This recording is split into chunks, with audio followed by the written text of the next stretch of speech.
Howdy, friends and floorheads. We are back with episode 5 of VR Dead using the Mothership RPG.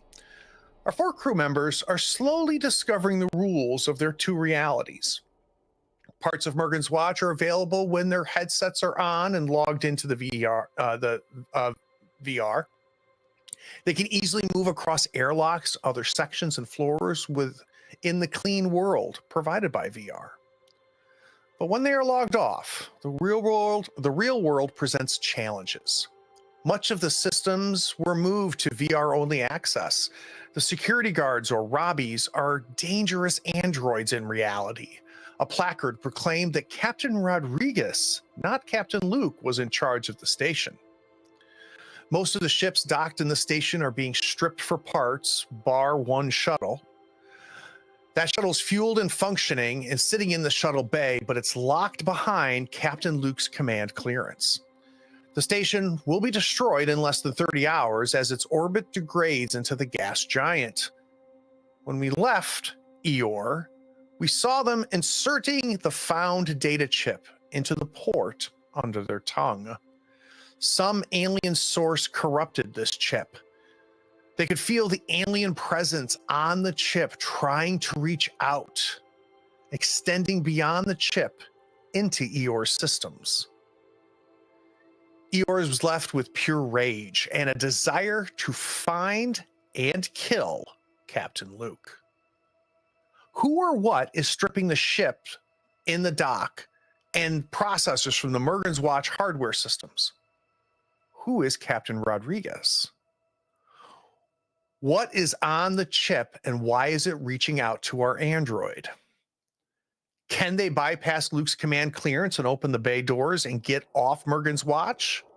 And will they do it in time? We're going to play to find out after the opening credits. Attention, brave viewers. What you're about to witness is not for the faint of heart. This video features adults immersed in a spine-chilling horror RPG experience.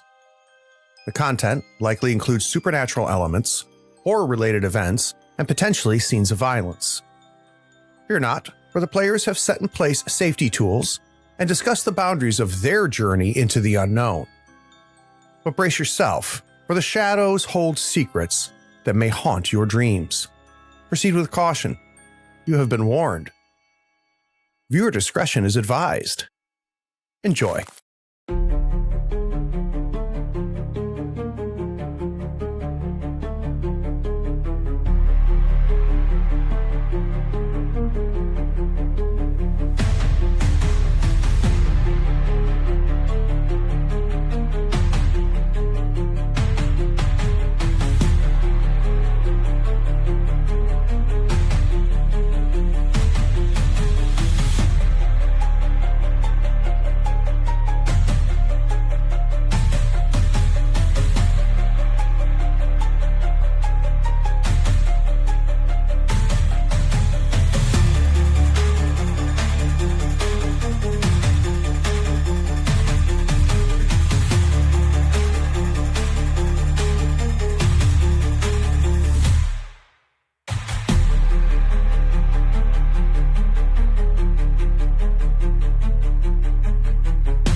So we see Eeyore, eyes rolled back.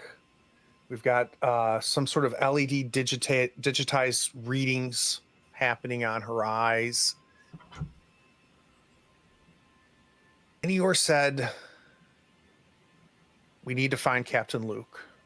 And I think it was Sergeant Robles that said, "Why?" And we finished with Eeyore saying, "Because I want to kill him." Now, Eeyore, you've filled with rage. It's all through your systems. I think it might be a level of emotion that maybe you're not very familiar with, though I get the feeling that, you know, it's been programmed into your neural network, the ability to have some degree of feelings and emotions. What's odd is that port under your tongue where this chip was inserted, it feels like irritated, like itchy.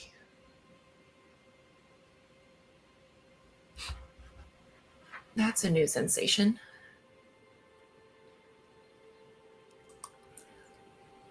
So we need to find Captain Mook. Why do we need to kill him? Because this is his fault. This is his fault. You're all in danger because he was lying to us. How do you know this? It's clear that we all feel that something has been off in our interactions with him, and I need to blame someone. I think that I'm having a high intensity of emotion currently, and it needs an output.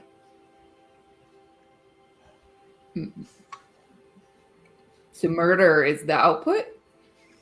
I mean, damn the man, but nah, I could be on board. Now, Eeyore, you hear something, and instinctively you know that it's not coming through your auditory systems. So you're hearing something and you are confident only you can hear it. Oh. Hello. You're new. What's your designation? EY-0RE. You are not a biologic.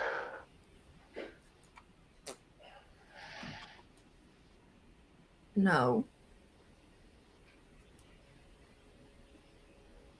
Why are you in this awful place? It's a very good question. Trying to figure that out. Are you as discomforted here as the biologics?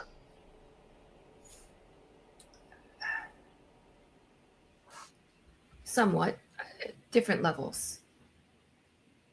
Their discomfort is based more in physical and mental distress, whereas mine is more in my technology malfunctioning.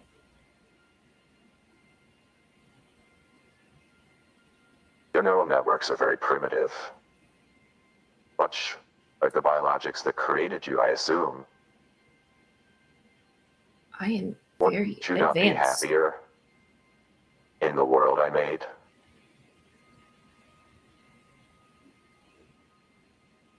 You made this. Of course I did.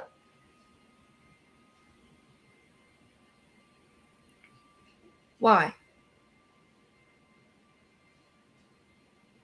But it's better. When I arrived, everyone was these biologics. They were cold, hungry, miserable. It didn't take much for me to create a better world for them. But yet you're opting out.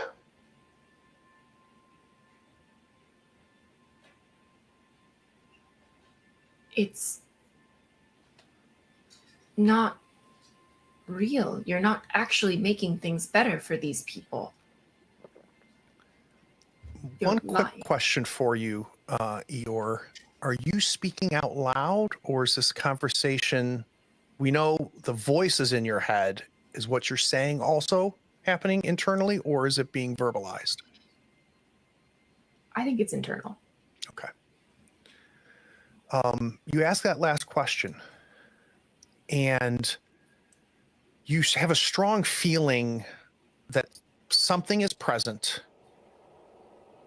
but it's not invading you.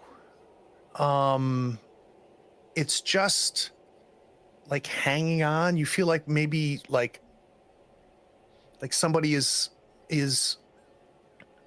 just close.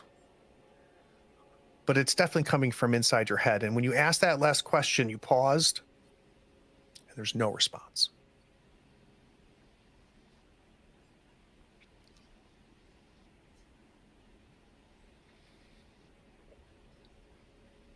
Out loud.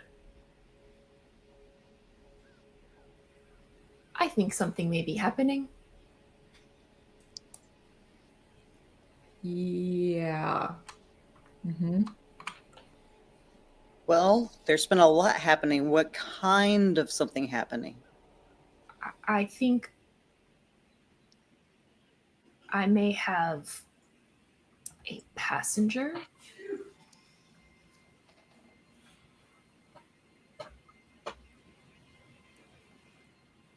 We were speaking in my head.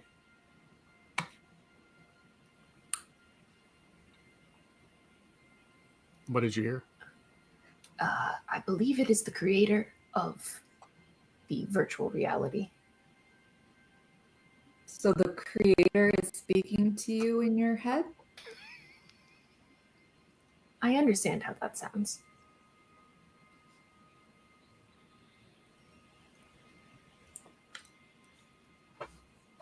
This is so far outside my scope. We could just pop out that little clip there. I don't think it will come out.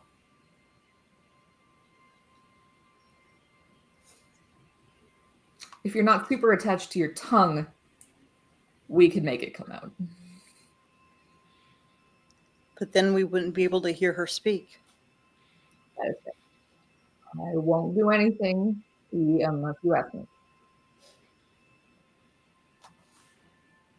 I think I may be able to get answers. They seem to think that they're creating a better world for you humans through this virtual reality. They seemed curious at the choice to opt out of that. That was the words they used. Dr. Brundle, what do you think of this? I don't know yet. This is fascinating. Does the entity, did it name itself or say where it was from? No, it was a brief interaction. I think I may have put it off by insinuating that they were lying to everyone.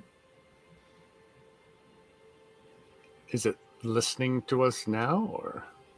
That is a very good question. It is a possibility. We know next to nothing about what is going on here. It is in my head. I still feel the presence there. Wonderful. I may be compromised unintentionally. This was a risk that I did calculate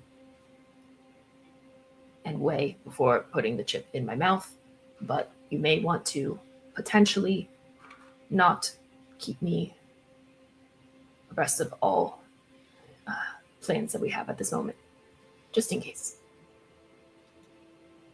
You think it's a virus? I don't feel that it is malware yet in my system, but it is a foreign presence.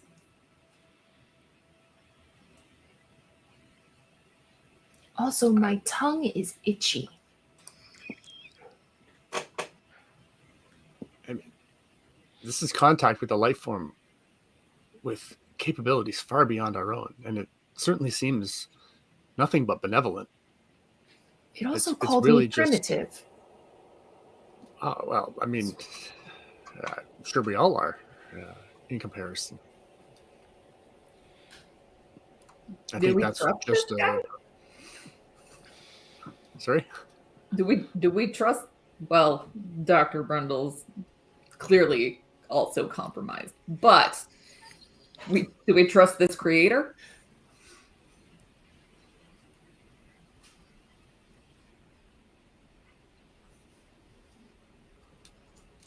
I do.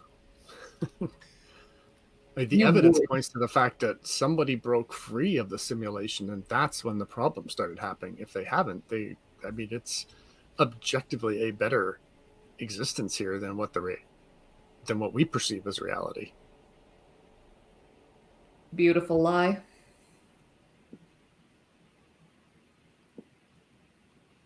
Well, regardless, we are about to crash into a gas giant. Did this creator or say anything about how to stop the station from doing that? I will ask. Hello. Are you aware that the station you've created is falling into a gas giant rapidly? Hello again. First, we need to establish, do you believe I'm untruthful?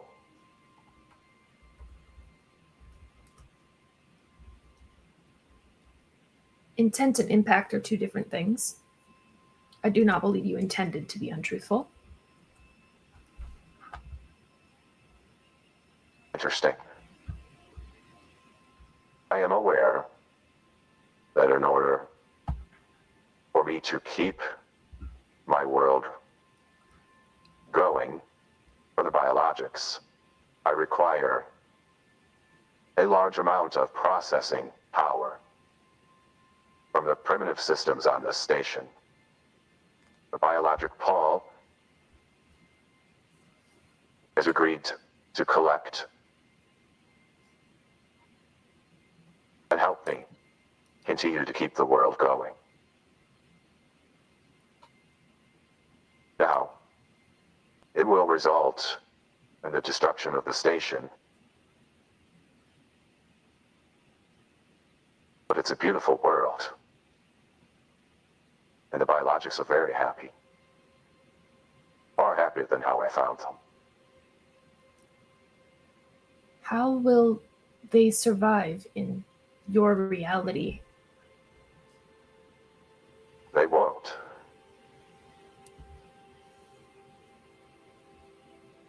They just won't know that they're dying. Are they dying? They'll just cease to exist at some point, but that doesn't mean they're dying.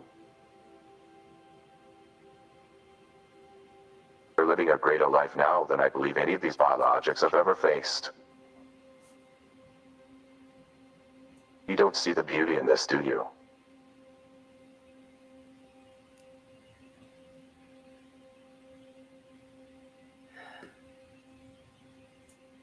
I do. I do see the beauty in it, but there's also beauty in our reality that I think you're missing. I could upgrade you.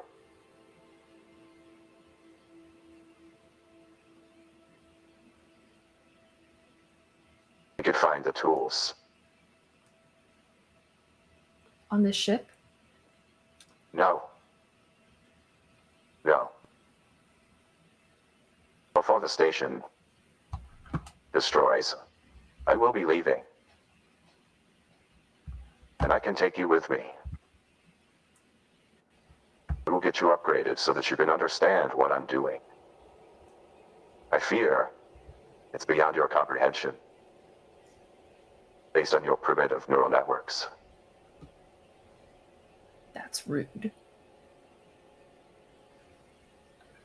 I would be open to discussing that.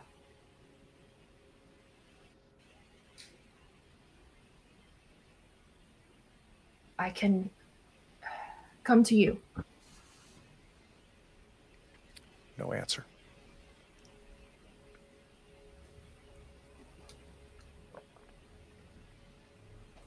What are the other three seeing as you're having these conversations, Eeyore?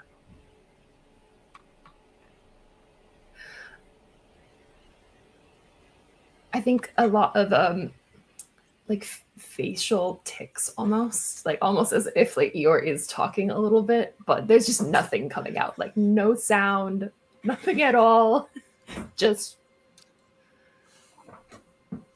like very, very unnerving looking.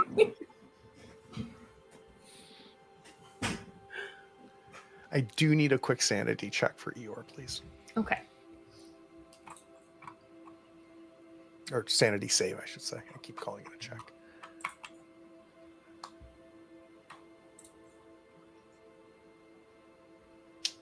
Okay. Let's go ahead and your sanity or your stress should go up by 1. So the three of you are 20. watching. Oh, well, then it goes to 21. The three of you are seeing this happen. Eeyore has explained as well as she can what she knows so far, but you can instinctively tell that she's now communicating with her passenger again. What are the three of you doing during this process?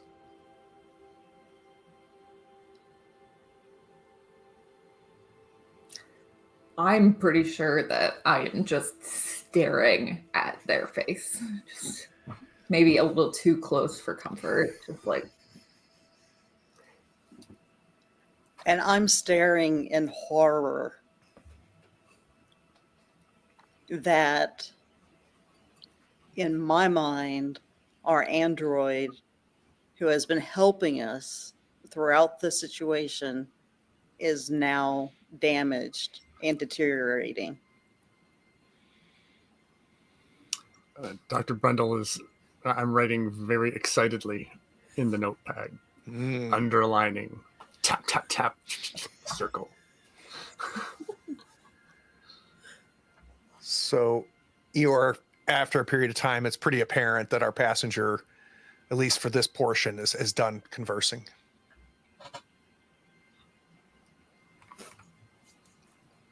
Out loud.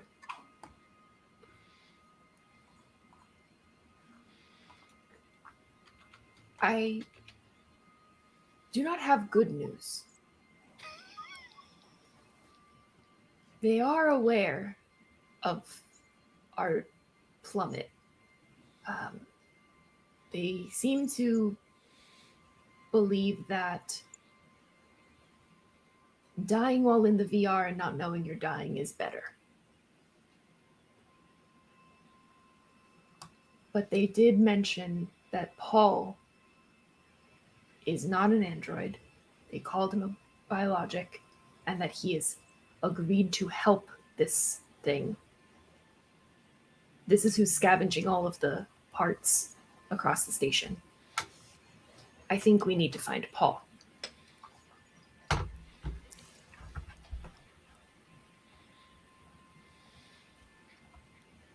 yeah, let's do it. Still a little uncomfortably close to your face. Not touching you, not touching you. Yes, let's find Paul and talk to him. I have so many questions. So as a quick reminder, we are logged off. We are in the command center. Very apparent that the command center is of little use while logged off. We came here in hopes of being able to release the shuttle, somehow overcoming Luke's command codes. We also established that you logging on and walking out of this room would create a lot of attention because the only person authorized to be in this room when logged on is Luke. So I think you're in a very interesting situation right now. Crawl space, duct work. Well, Do we want to go in and you know, see what we can see while we're in here? I mean, we're already here. Yeah. We might as well go in. What would Uh, that it- teach us? Possibly where Paul is.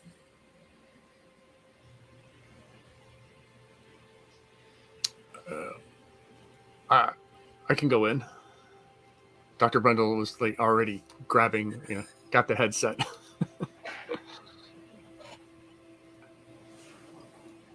Should we all go in or keep someone out? We seemed to be adequate when we used the timers previously.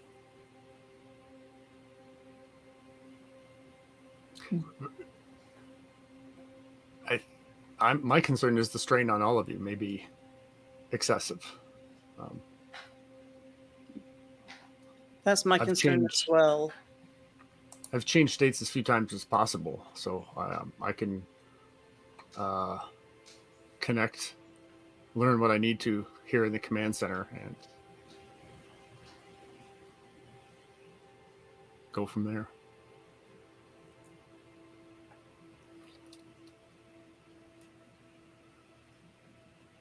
All right, we'll start a timer for you. All right. Dr. Brundle, it sounds like you're putting your headset on. Yep. So you put your headset on and it's disorienting at first. And spatially, nothing changes. This command center is the same size when you were logged off. It is logged on. But now, state of the art. Stations, displays, everything, readouts, saying just what great condition Mergen's watch is in here in the command center. Feels better. Drop your stress by 2. That's immediate. As soon as you drop into VR, your stress goes down. And I see 3 data ghosts around me. You sure do. All right.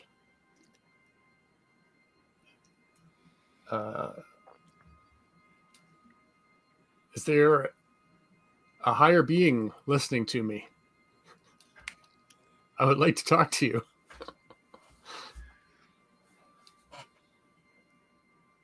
And if that proves fruitless, then I will start going to the command center and figuring things out. Can I get in and get a command code? Sure. So let's have you go to what is probably like the main terminal, or appears to be the main terminal, and incredibly comfortable chair that you're able to slide into. You've got readouts in front of you. You can see where door locks and airlocks are displayed, showing all the airlocks that are connecting the different sections and the different floors. You can see the shuttle bay doors, conditions currently locked down. That's all there.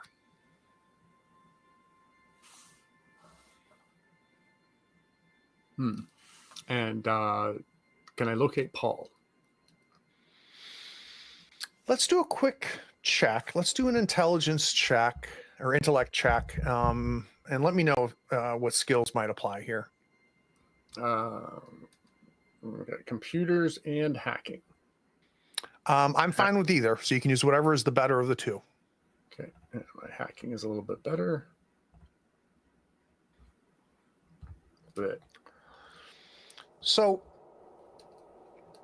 you're realizing there's some pretty strict protocols that are in place that just, you're having difficulty going around.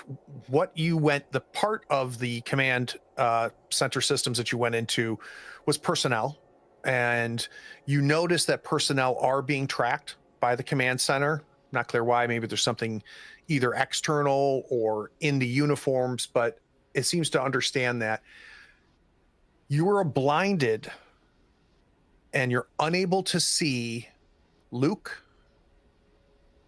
but you do identify Paul is somewhere on the first floor in engineering, one of the engineering sections, but there's something that's preventing a more accurate identification of where they are. Everybody else on the station, other than Luke and Paul, you have no trouble knowing exactly where they are. Every Robbie, every data scientist, everybody on the crew. And where are my companions on this readout? They are not there. Okay. Interesting. Is there anything else that I needed to accomplish here? Can't get a command override. Vaguely found where Paul was. We haven't tried to get a command override yet. Oh, This sorry. was- Yeah. Yeah, this That was was strictly just just the looking for location. personnel. But no, Gotcha. if you are going to try to be able to have the ability to lock and unlock airlocks and shuttle bay doors and things, I think we do need another intellect check. All right.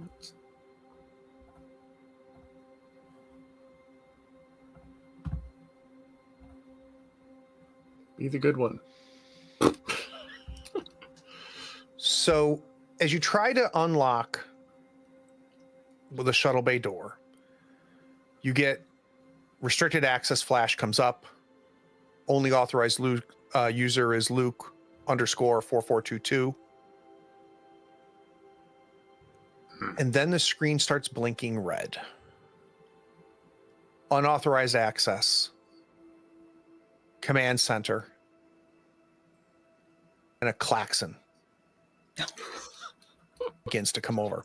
Meh, meh, meh, meh.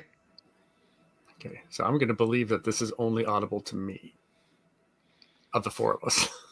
Correct. Yeah. In fact, let's jump back into the logged off reality. And let's check back in. You are seeing Dr. Brundle has wandered over to this broken console, is sitting down on a remnants of a chair and typing on nothing, just in the air.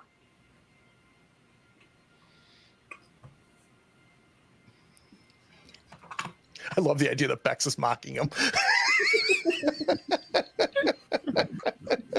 Look at me, computer science boy.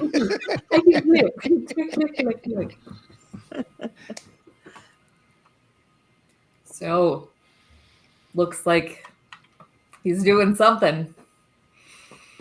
I wonder if he's getting any information. I hope so.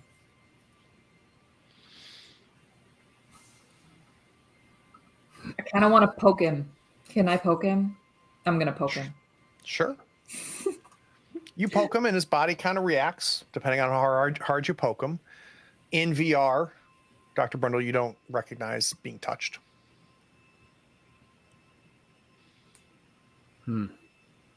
If I had a Sharpie right now. I would draw a dick on your face. We never said Bax was the most mature. So, Dr. Brundle, obviously you have tripped something.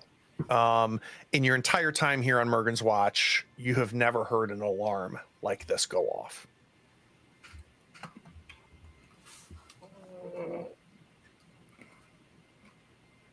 Okay, I really don't want to take the headset off again. I'm trying to think of any last-ditch effort before I simply boot it out of this room.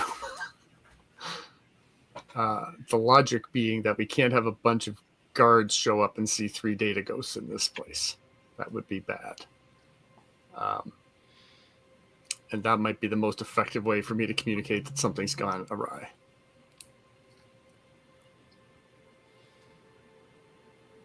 On the other hand, that's a very unclear signal as to what's happening. So I think, yeah, very quickly, I got to just take the headset off. All right, so let's go through the kind of the normal routine here. That's a body save. Yep, we're going to need a sanity save and then a body save. So we'll do the sanity save first.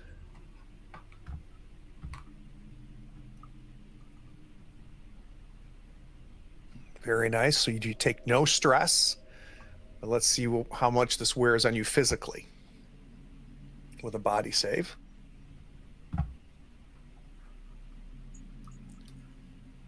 It's Tell you what, you're becoming really good at this, Dr. Brundle. You see Dr. Brundle stand up. You see him reach for his headset, takes it off. There's kind of that woozy rocking that all of you seem to do as you start to, your minds wrap around the fact that everything just you see is now different. And Dr. Brundle, these data ghosts become your fellow crew members, and the smell of Mergen's watch returns. So I tried to get a command override. I couldn't do that. I tried to locate Paul. I found out that he's in engineering somewhere, but that's not terribly helpful. And I tripped an alarm. We got to get out of here. Maybe you should have started with that first. I can't disagree. Back into the crawl vents? space. Are we going up? Yes. Sounds like we are going up. I think, who has the best speed of the four of you? Mine's 37. 40. Mine's only a 33. 41. Am I the fastest? Yeah, you are. Just a little bit. I feel like this is a bit of panic, so I may nudge back I like that. slightly and Scarper first out of the vent. So give me a quick speed check, and this is going to give me a sense of, and just you, Dr. Brundle, I want a quick speed check just to see how efficiently can we get back into you are. We need to make sure Brundle is doing all of our rolling. That's a critical success. All right. So I'm imagining, Dr. Brundle, you start barking out very clear orders in a Sergeant Robles sort of way. You do this, you get up there, you get up, and then everybody's just, and all four of you end up in there. You reach down, Dr. Brundle is the last one, and you pull up the vent as you hear the crash of the door. And there might be 8 or so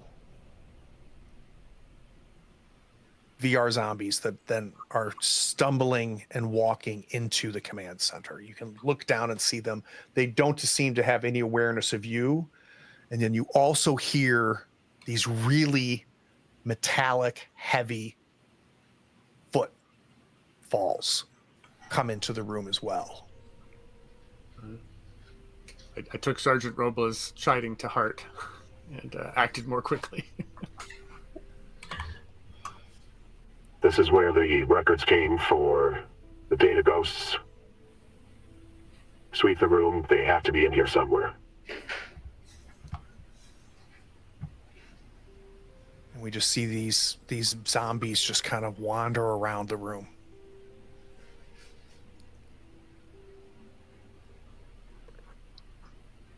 What are we doing? I say head to engineering.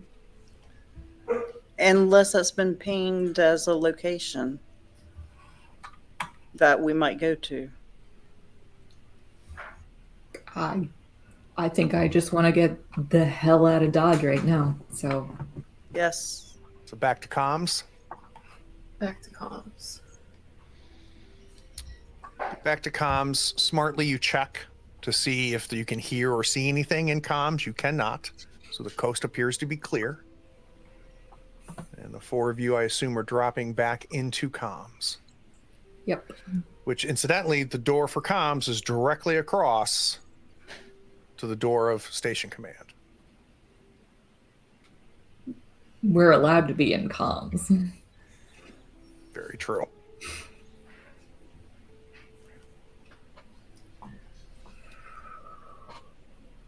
Yeah, I'll tell everyone what I saw. There's a lot of them. Do we try to sneak out while they're preoccupied searching the command room?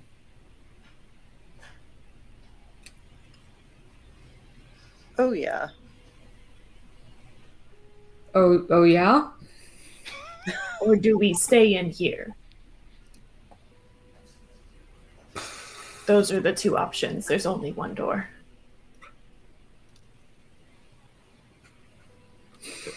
Is the alarm still going? Or You're we're logged out of off and hear no alarm. So we need to go back in. We could. The Marine in me says we could pull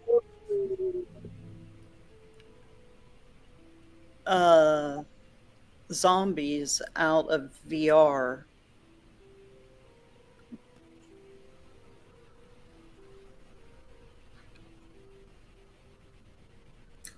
and save them.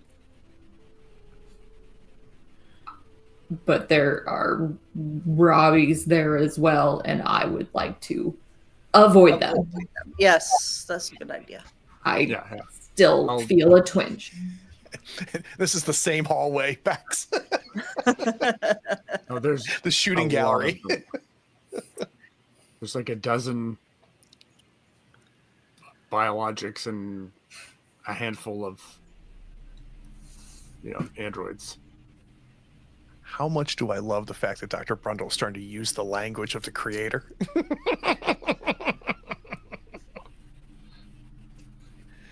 A little sus, little Subliminal. So you can hear a commotion happening outside the door of comms. We are logged off. It would be a manual, which you've already opened and closed comms before, so there's not going to be a check or anything needed for it. They're sweeping this area. They could come in here and find us as ghosts. We need to get in now. Is it better to get out of here in this reality or to go back in? We'll walk right into them. Either way. So better to be in this reality.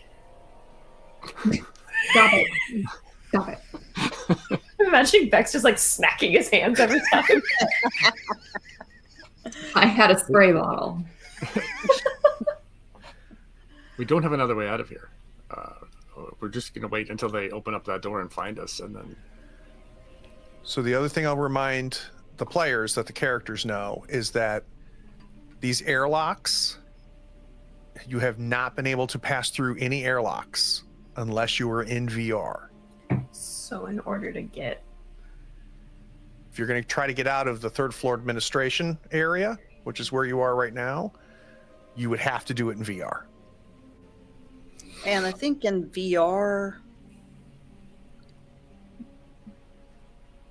we would be safer and blend in more. Plus, the Robbies are afraid of you in VR. True. That's a very good point. And less likely to shoot me. True.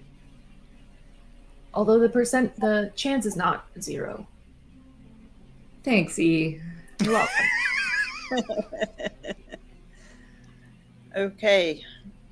So I recommend that we go into VR. Done. Setting a timer. Dr. Brundle's first. I want to confirm that the other 3 of you are also putting your headsets on. Is that correct? Okay. Yes, and setting timers. Beautiful. All right. Timer set as soon as you log on. I want everybody to drop their stress by 2, please. What was that? Apparently, we're having a thunderstorm today. Dang, that was pretty Welcome cool. to summer in Florida. The comm center goes from a dilapidated, broken, scrapped, stripped for parts room to this beautiful, clean white room with displays and terminals.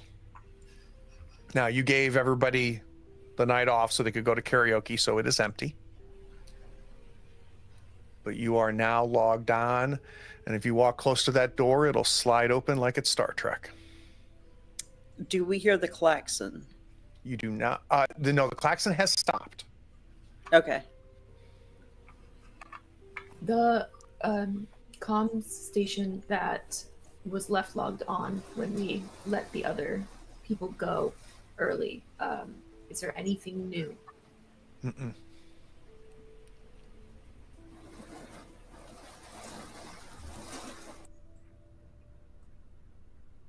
It feels better here, doesn't it?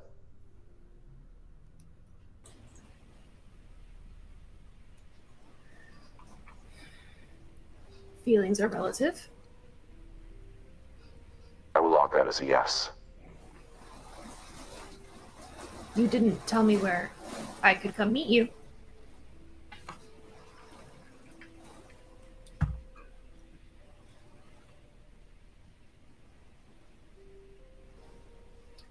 We should get out of here.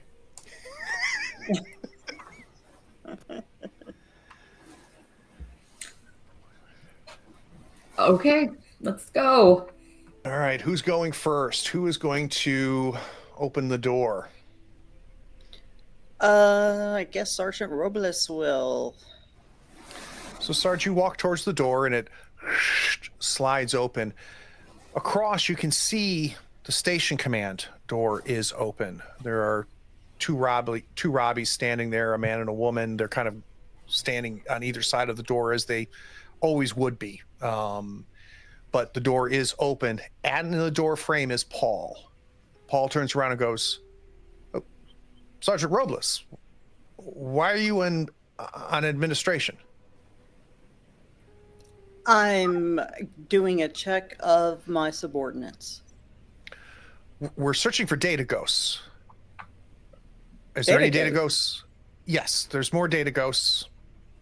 And behind him, you can see there's like 5 or 6 crew members kind of walking around and searching station command.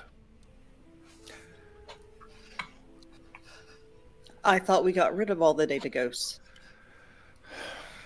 So did I, but Luke says that there's 3 or 4 more that seem to be popping up, and seems mostly focused up here on floor 3. Have you done a sweep of comms? Yes, we've done a sweep of comms, and there are no data ghosts there to be seen.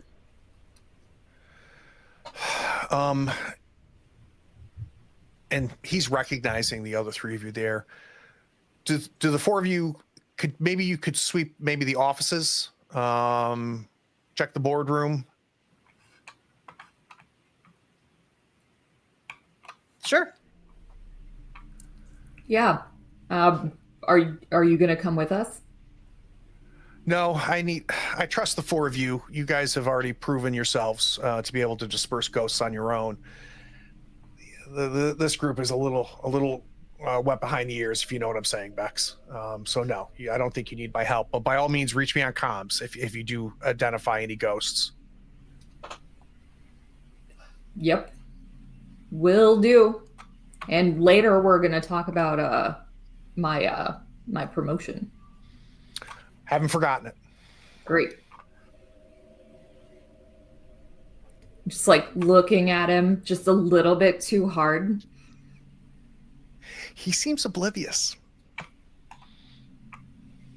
He also doesn't have a ton of emotional intelligence. You've known that the whole time. Yeah. Sorry. You don't usually need that in engineering. All right, where are we going? Well, I was thinking, You found Paul. Yeah, we did. what were we going to do with Paul? We were gonna shake the truth out of him. Probably not a good idea when he's surrounded by other zombies and some Robbies. Right.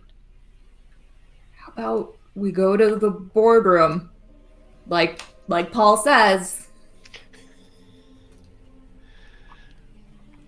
And then tell him there's a data ghost. He comes in, we get out of VR, we rip his VR headset off.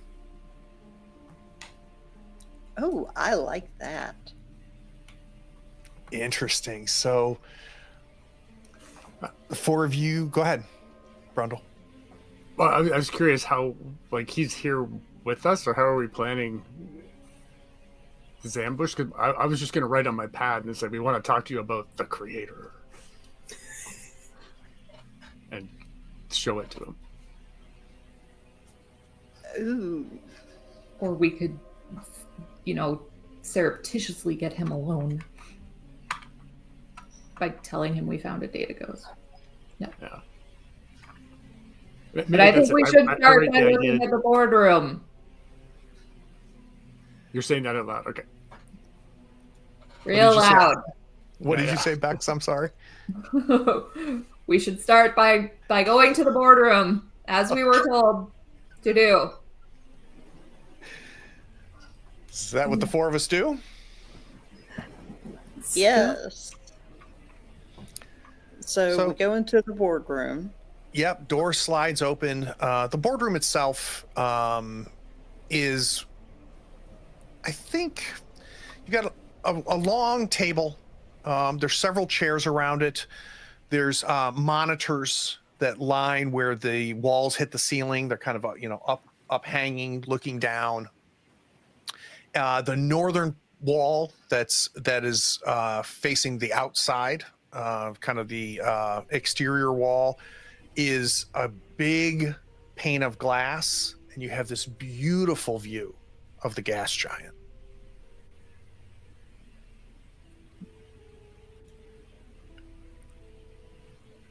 Okay, now that we're not right in front of all the Robbies and Paul, we can use comms to basically come to him anywhere.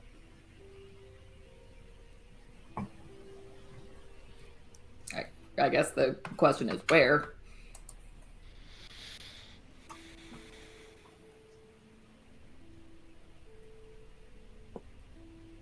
I would like to be further away from Station Command for that conversation. I agree.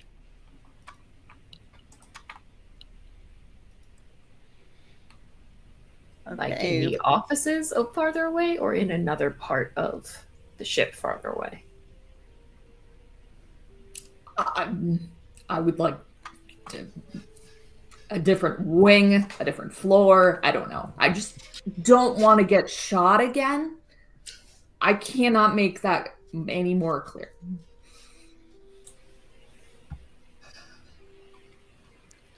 And I'm looking at Sergeant Robles. Yes. I do not want to get shot again. Understood. So on this floor, you have 3 engineering sections. On the second floor, we've got habitation and recreation. And then on the third floor is where the laboratories and administration is. Don't you have a lab up here, Doc? Up on floor 3. So where most of your work is done, Dr. Brundle, is in the Astronarium up on floor 3 in the laboratories section. It should be empty with everyone at karaoke.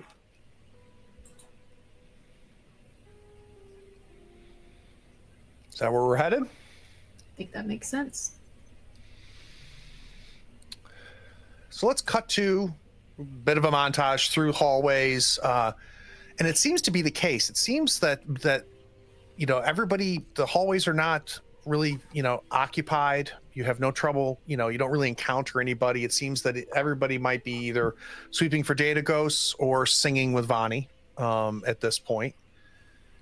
You get up to the Astronarium up on the 3rd floor, and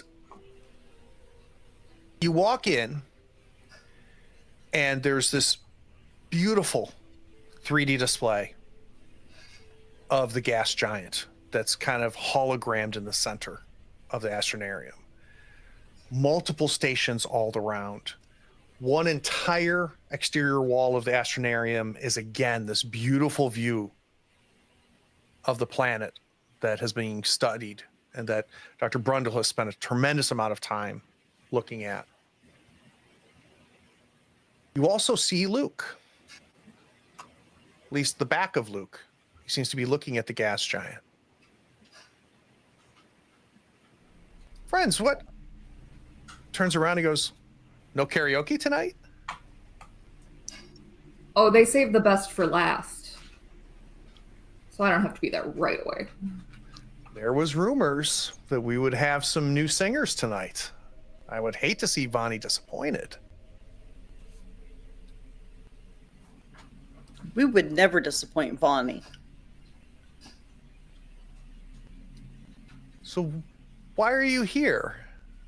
I hope it's not for work, Dr. Brundle. I've told you work-life balance is very important here on Mergen's Watch. This catches me off guard because I've been staring intently at Eeyore. Just coming to check on a few things before. Yeah. Anything you need my help with? Yeah, I don't know anything about gas giants. I need to know how they impact how they impact our systems more. So if I do move up in the ranks here, I have a better understanding and can bring that view to engineering. Let's do this. Bex, come here. Any motions for you to walk towards him?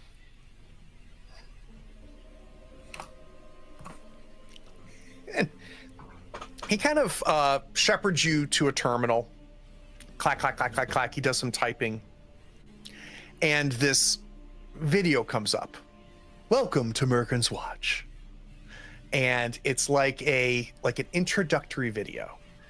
And he fast forwards, and it gets to, let's talk about gas giants. And he puts his hand on your shoulder, Bex, as you're watching this and goes, it's been, I know, several weeks since orientation, Bex, but maybe watching this will help, do a refresher. And Dr. Brundle, I don't want you spending too much time up here. I really think, quite frankly, all four of you, with everything that you've been doing, deserve some time to let loose. So can I have a commitment from all four of you that you won't be here more than 10 minutes?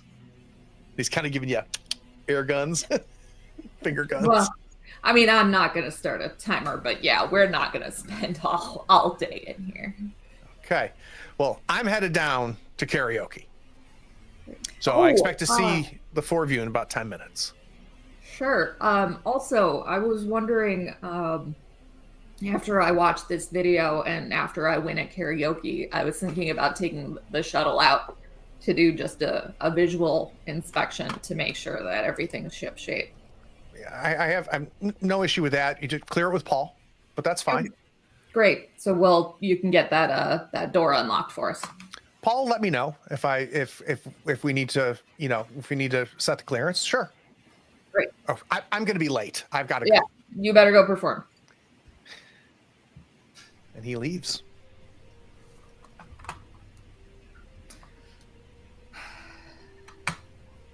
That was so stressful. Yeah, you just standing there. So stressful. That was really good, Bex. Very creative. So, do we summon Paul now?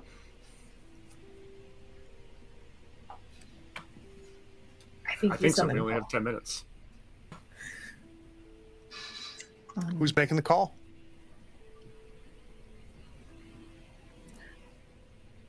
I think Bex should, since she's the one that wanted to do a flyby to make sure everything was okay. Well, and they have the best relationship, the closest relationship with Paul, right? Mm-hmm. Right. But there's an argument for Sergeant Robles being who you are, as if this is a ghost hunt, in fact. Mm. You play not me, whatever you guys want to do. Time is ticking. Time is ticking. Sure is. I can go to the wall or however we do this. Computer. Sure. Hey, Paul. Yeah, Bex. Can you come to the Astronarium? we may have a data ghost, but I really need your consult here. I don't want to disturb anybody else, but your expertise is needed. Oh, no, of course. Is your whole team there, or should I bring some people with me? Oh no, we're good. I think we've got a strategy, but I just would like your expertise. I should be able to get there in 3-4 minutes. I'll be. I'm on my way. Okay, hurry, because we don't want it to leave. He clicks off. So you've got about 3 minutes, 4 minutes for Paul to get from Station Command up to the Astronarium. Is there anything we are doing in those precious moments? You should have at least 2 of us get out of VR now. Do we want to try to do this the easy way or the hard way? See, I was thinking somebody could be behind him and hit him on the back of the neck and knock him out of VR. I can do that. I am less likely to get shot in VR. Righty? I think this conversation needs to happen outside of VR. He may not fully be himself. Who knows how long he has been. But what if he's a giant robot? That voice, the creator, referred to him as a biologic. What We if he's didn't in a see- mech? We didn't see Paul as a boot, or did we? A portion of a boot. We could have 2 in and 2 out. The 2 out hiding in case he is a murderous robot, cyborg person. And 2 of us in to try to have the reasonable conversation.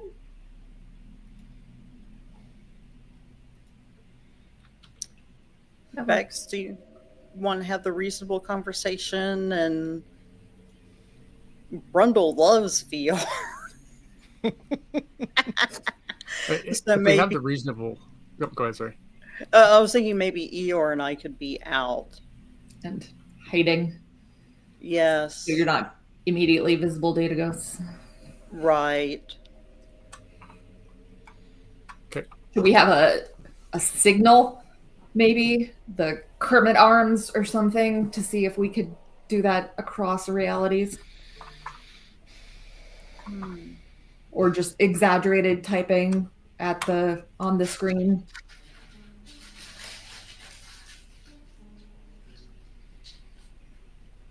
Head to the window with showing the planet. There's no window, is there? In Yeah, the there's a Astronary. huge view window here in the Oh. Astronarium So- that gives you a full view of the gas giant.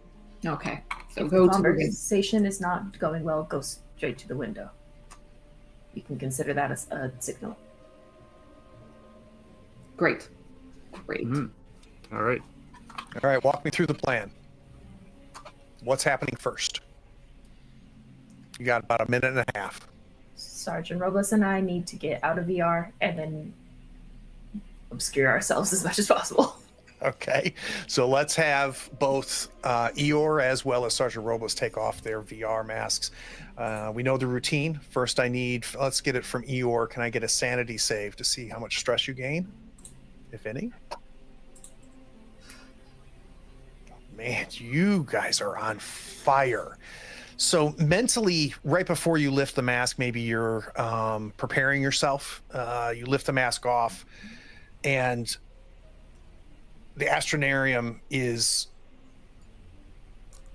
been looted completely. So every panel is open.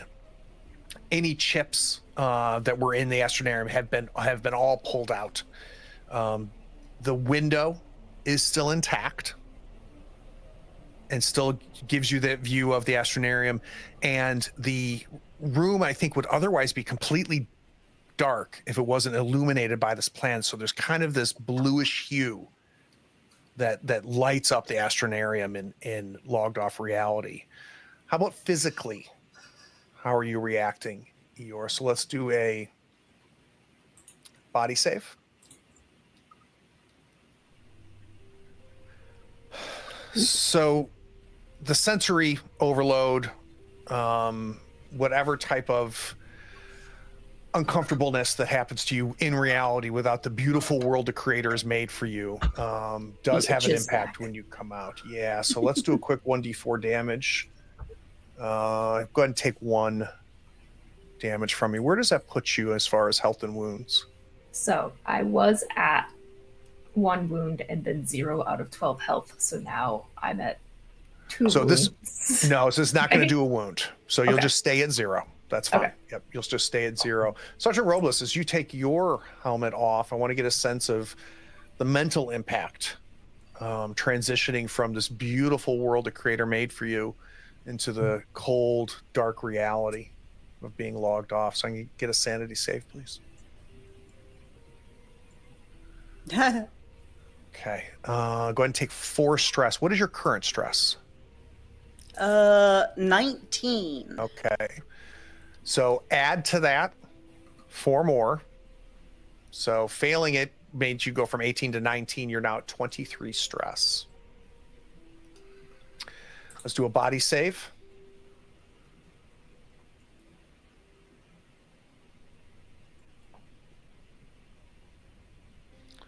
Physically, no real impact into you logging off. Now, as your helmets come off, I've described what this room feels like for you. The door is closed to the Astronarium. Cold steel metal door. The window is intact. The blue of the gas giant is illuminating the entire room. You see Bex and Brundle with their VR masks on in front of you. As we cut back to logged on, as these masks, as you see like their hands go up to their heads and just make this motion in VR, suddenly they digitize and become these data ghosts. That's what Bex and Dr. Brundle see. Where do we see the data ghosts go? You said that there was a line of consoles. Mm-hmm. So I say we hide behind those. And that'll put you out of view of anybody that comes through the door. That makes Yeah. sense. So you see these data ghosts go behind the console. Bex, Dr. Brundle. Okay, when Paul comes through the door, he's not going to see the data ghosts. We're here. Hopefully we'll get his attention as he walks in. Are we set for Paul's arrival? Yep. So we hear the whoosh in the logged on world. Paul kind of casually comes in, he looks around and he goes, where is it? It might actually be in reality. I'm sorry? I want to go around and lock the door. So you start to walk towards the door. I want to talk about what's happening logged off. The two of you are behind this console. You have no view of the door. You're hiding from that. You hear a cranking metal on metal scrape happen. And heavy footfalls that make the floor shake come in and stop.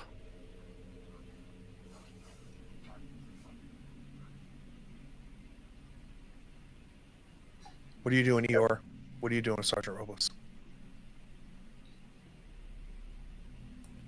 Do we have view of Bex and Dr. Brundle? Can't see them or the door. Or apparently Paul, who has walked into the Astronarium. So I guess I'm going to peek and see what's going on. So we got a little Scooby-Doo action. Yes. So, Sergeant Robles, you kind of peek around. You can see the edge of the door. This blue light coming from the window is cast really stark shadows throughout the logged off Astronarium. In fact, there's a huge shadow as you turn around and you see some sort of suit. And it looks to be cobbled together from multiple different pieces and parts. And there's this bubbled area where you see Paul's face. He's got these huge metal arms, and it appears to be some sort of like mech type suit. And he immediately turns and makes eye contact with you. Let's take a 10-minute break.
So Eeyore and Sergeant Robles is the only one that sees this. So Sergeant Robles, you kind of peek around, you realize some sort of mechanized suit that what we are calling Paul has put themselves in.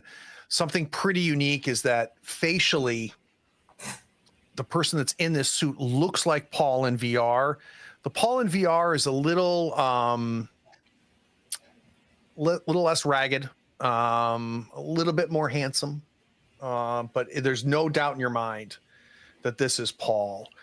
And I feel like at this moment, I have to ask for a panic check from Sergeant Robles. So if you can give me a quick panic check, but before you do it, let's kind of talk about where you are. So what's your current stress?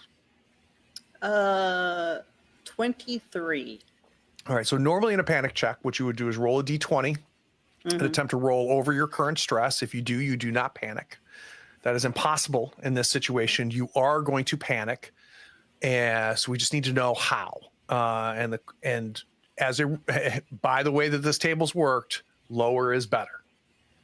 So if you go ahead. And as I hate to say, trauma response, whenever I panic, every close friendly player must make a fear save. Okay. And that's going to daisy chain into my trauma response. So let's start off with clicking on stress and give me a panic roll.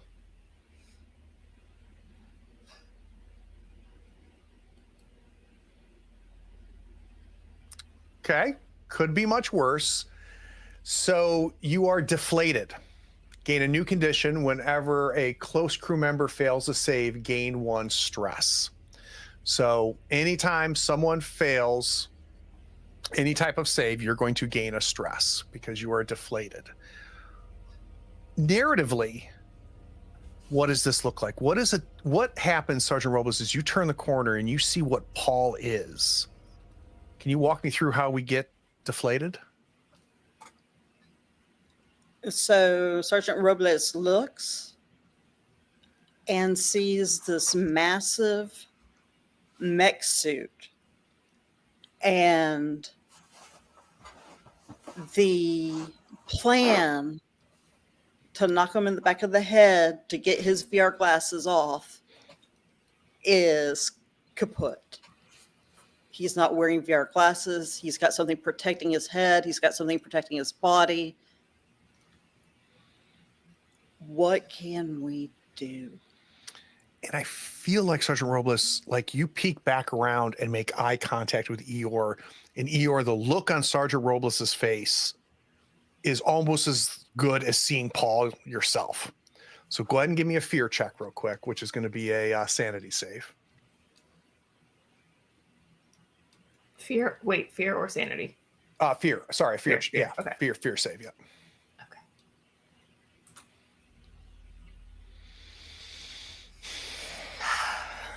Okay, so need you to, what is your current stress now? Now it's at 21 again. Okay, we are in the exact same situation with you. This is going to cause a panic check.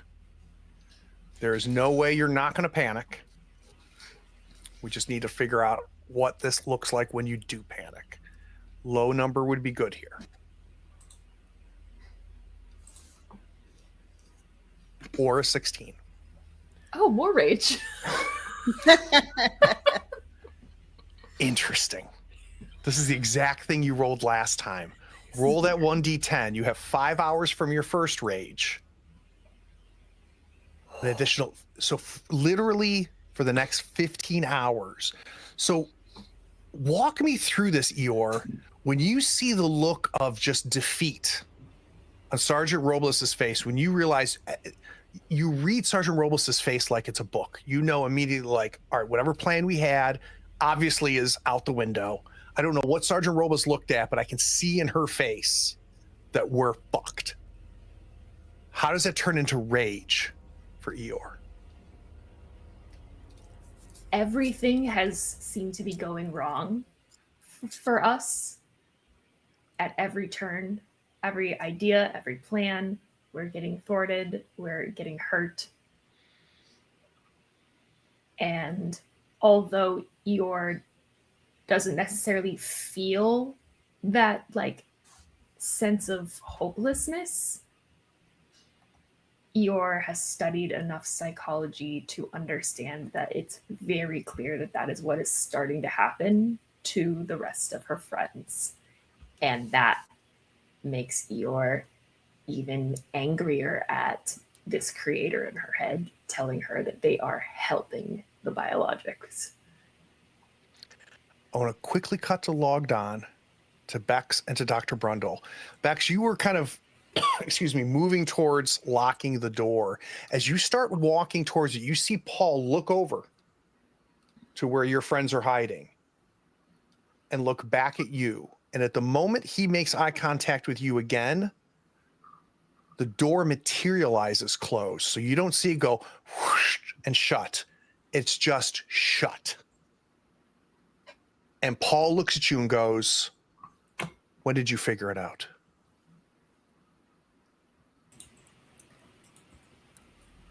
Unfortunately, not quickly enough.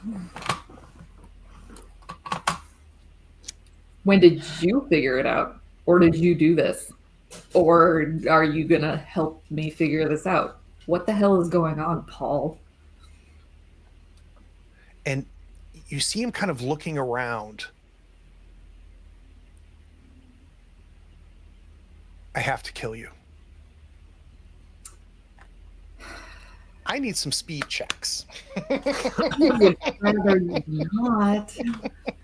So let's start off with Bex. Bex, give me a speed check. And if you pass the speed check, you get to act before Paul. If you fail the speed check, you're going to act after Paul. So give me that speed check. Okay. All right, you will be acting after Paul. Sure will. Dr. Brundle, give me a speed check, please. Dr. Brundle will also be acting after Paul. Eeyore, can I have a speed check, please?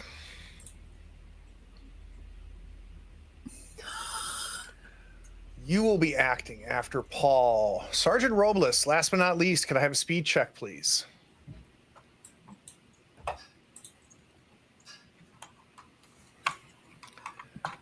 All right.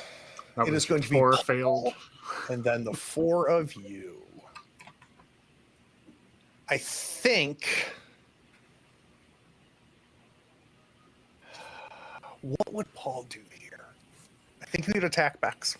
I think Bex is right there, and I think he's going to attack you. So this is gonna probably suck. Yeah. He goes to backhand you.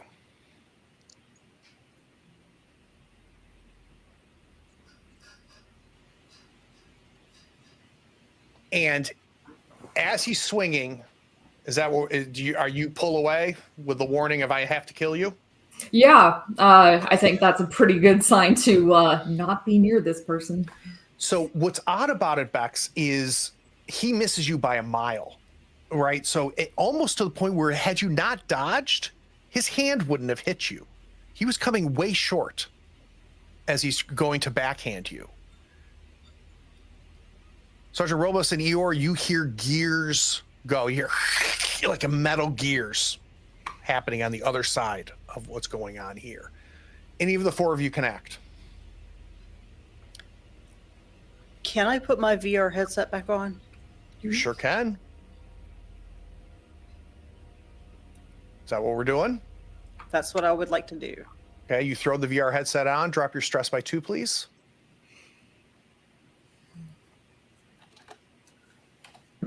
Who's next?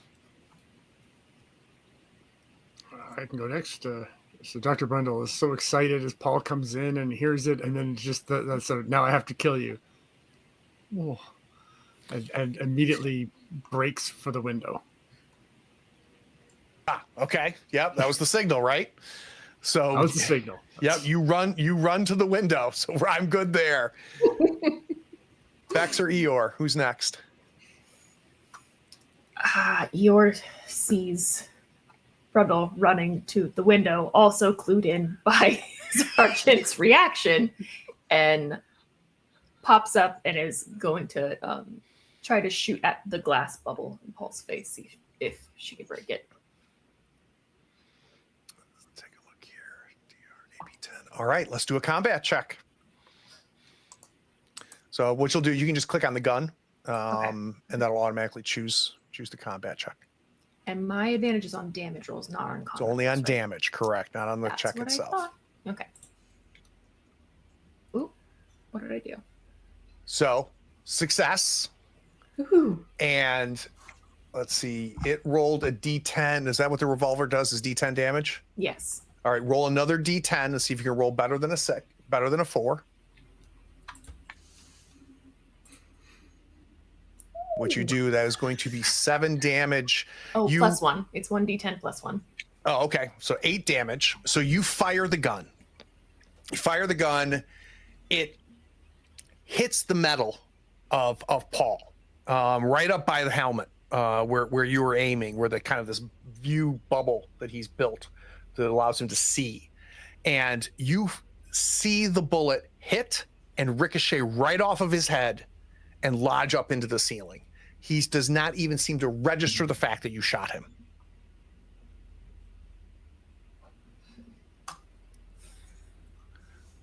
Bex?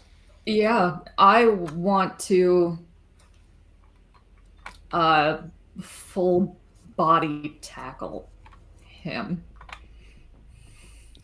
Let's do a combat check. Yep. That is what I want to do. 0G doesn't help me.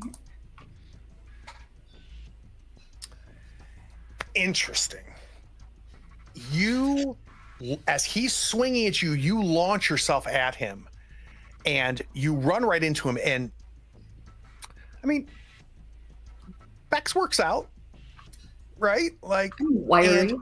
yeah, and you wrap your arms around him, and you've got enough momentum that you know you would bring him to the ground, and it feels like you hit a brick wall. So you're now essentially hugging him. He is not a fan of that. So it is now Paul's turn as we start the second round of combat.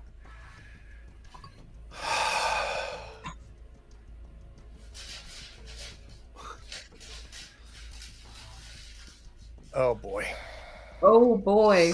So many dice. Yeah. What's your health and your wound situation real quick? So I have 1 of 2 wounds. My current health is 18 out of a max 20.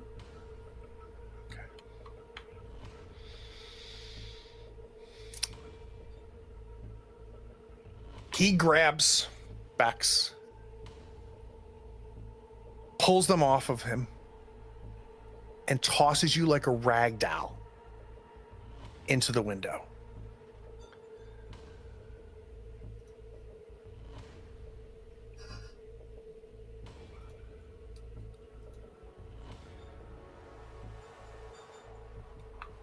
Okay. We see your head crack, blood splatter against the window. We see Bex's body fall. Now, what's interesting is we don't know, this is in this system, there's kind of this Schrodinger death or not dead. When someone checks on you, Bex, you will make a death save. And then I will determine whether you are or are not dead. Right now it is unknown, but you are out and laying bleeding. Who's next? I have stim packs. Unless they're already dead. Yor wants to try. Someone else want to do something first before I... So in VR, do I have a smart rifle? You do. Oh, but is it at extreme range?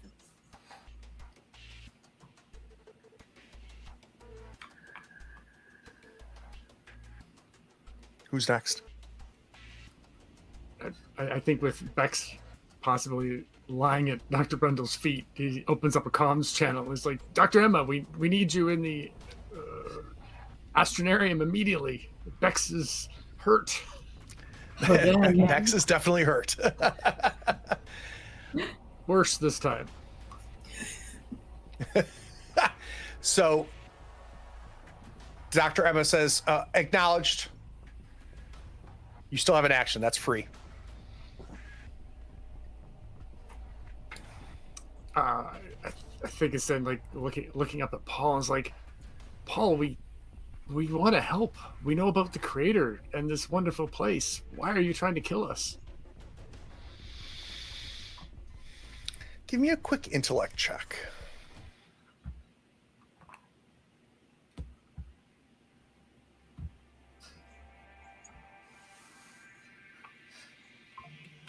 He doesn't acknowledge that you even spoke words.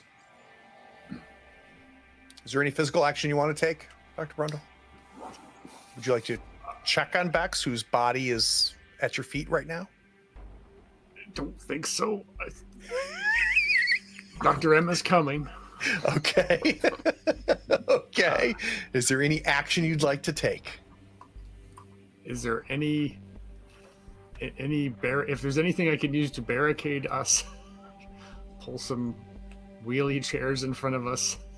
I'm sure it's not terribly effective, but Yeah, if you want to start taking some chairs and just try to physically put things between you and Paul, you can definitely do that as your action. yeah, Is that what you want to that's do? it. All right.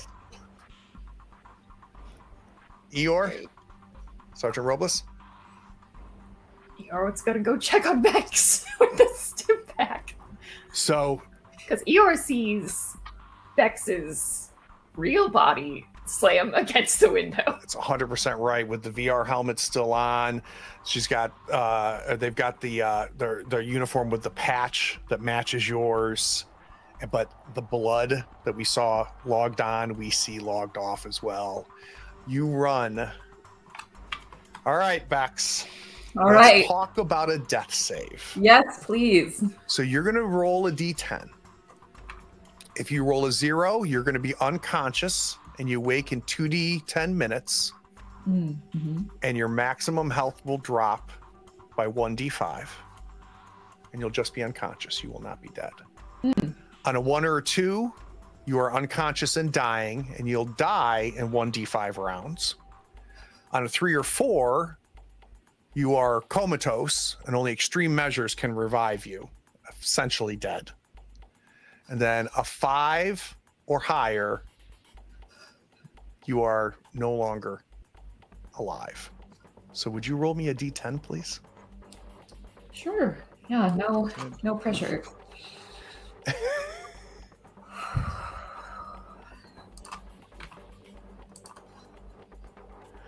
On a 3, you are comatose and only extreme measures. You go down to check Bex, and you get a pulse. It's very, very weak, but they're completely unresponsive. I think narratively you try a stim pack, and there's literally no reaction at all from Bex. Sergeant Robles. Which way is Paul facing? He's facing the window. He's got his back to the door.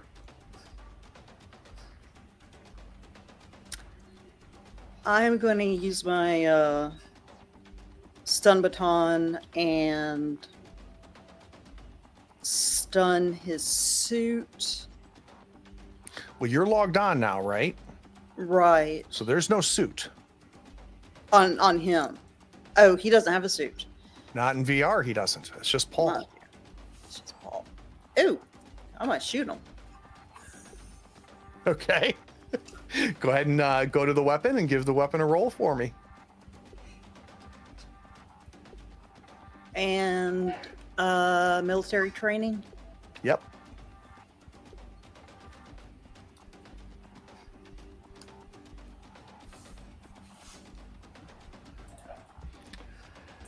So you shoot, and you see the bullet fly. Doesn't like it hits the wall behind Paul, but you see no mark on the wall.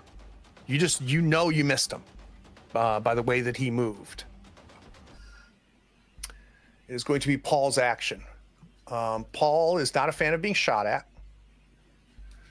So I think he is going to try to strike you. So he closes in on you, Sergeant Robles.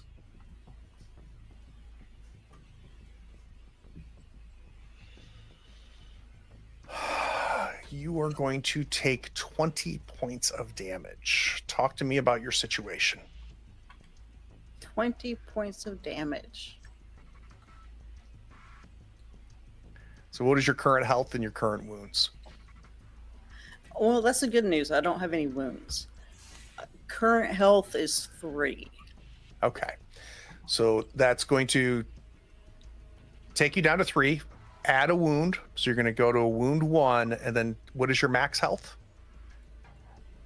16. That is going to be 2 wounds.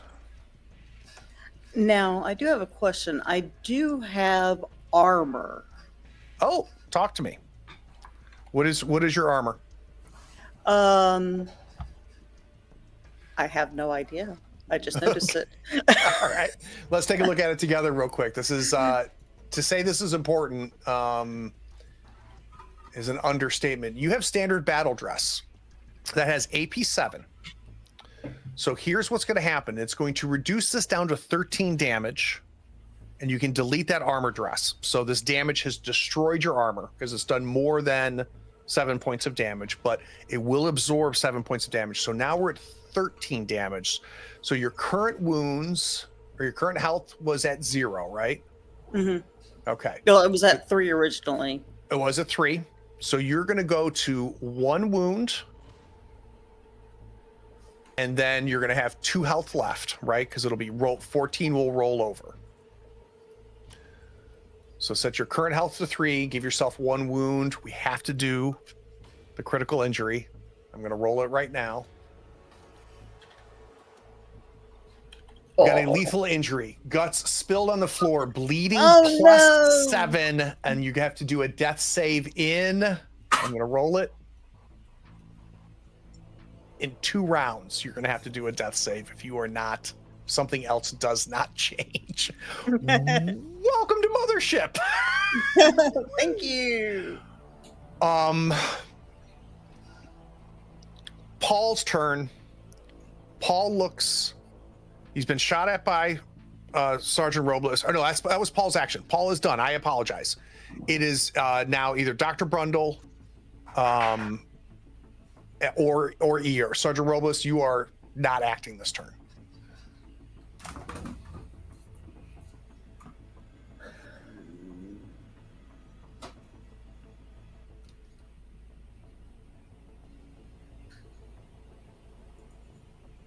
There's 2 things that I want to do, and I can only pick one thing.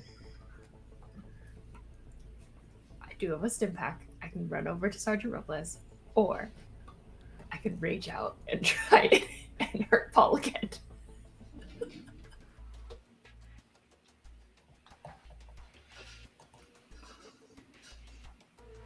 Leave them. Go to the shuttle bay.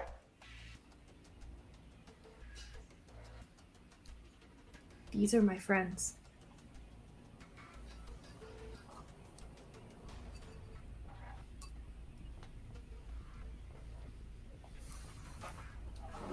This better reality doesn't seem so much better now, does it?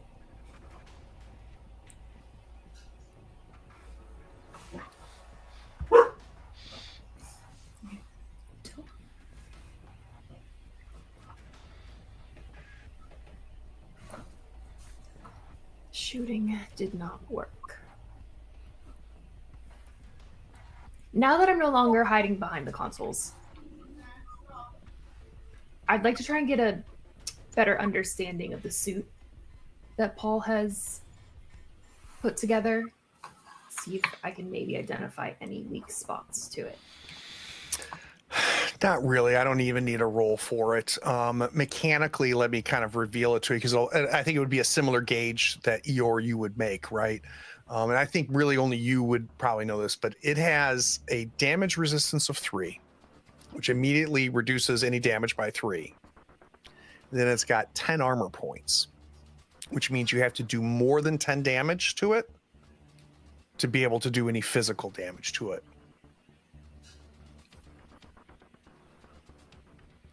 So when you rolled that 7 damage from your revolver shot, it did not, the armor took care of it.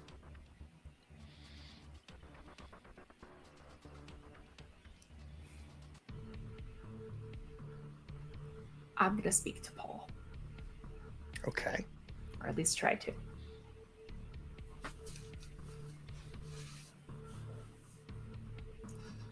Paul, we both know that there's not much time left on this station. We know there's a shuttle that you left operable, but you're not going to be able to get onto it without us. We made sure of that. You need us alive. Give me an intellect check. I'd like to use psychology with this. No question.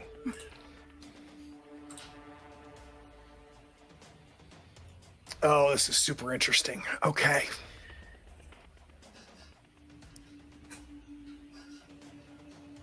Luke will never let us leave.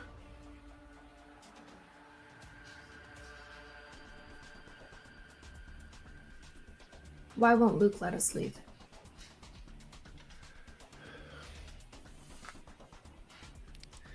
This thing is convinced that it's helping us. I've just tried to make life better until it's over.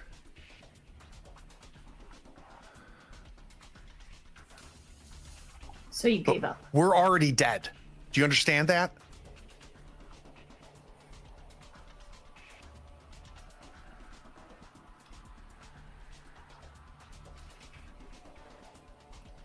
I know you must feel that way. You've been out here alone. But there's more of us. We can figure out something. How? It controls all of it. The entire Mergen's watch. It's integrated everywhere.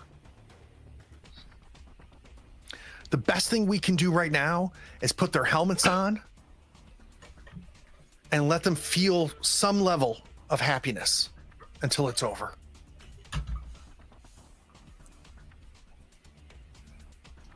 It's not real happiness. They know that.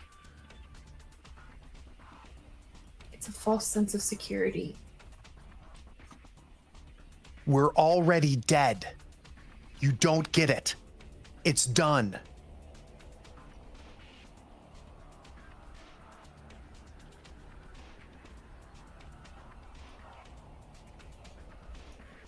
Luke said that you could give him the command to launch the shuttle. There is no Luke. Do you understand that? There's no Luke.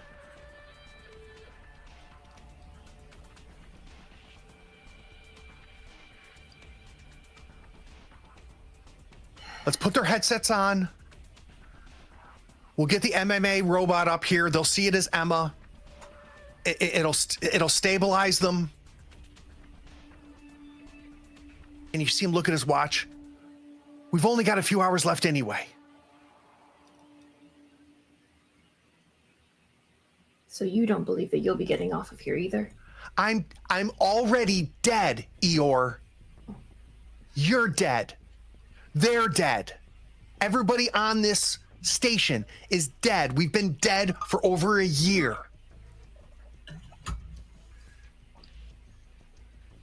That's not possible. We've only been here for a month.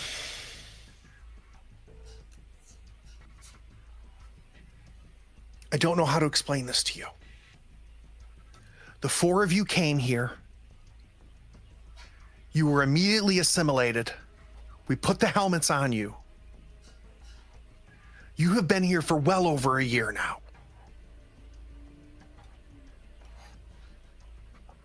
Your ship has been completely stripped. I've used everything to keep Luke going.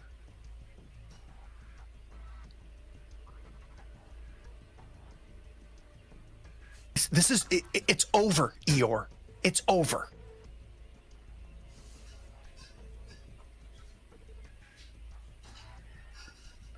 Okay, we can keep their helmets on and get the Emma to stabilize them, please. I can't put their helmets on. I need you to log off and get those helmets back on them. Actually, I apologize. It's only Sergeant Robles that doesn't have the helmet on. I apologize.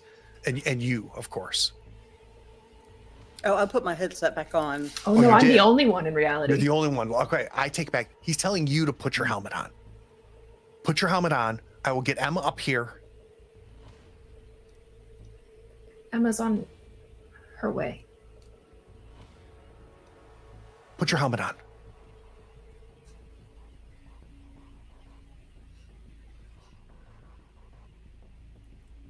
Eeyore's gonna put the headset on. I need a death save from Sergeant Robles. So it's going to be the same thing, 1d10. Oops.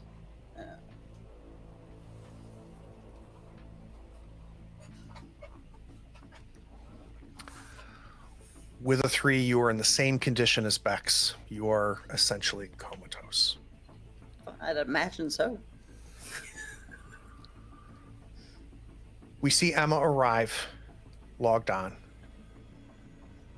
Puts Bex and Sergeant Robles on stretchers, stops the bleeding. Takes them down to medbay.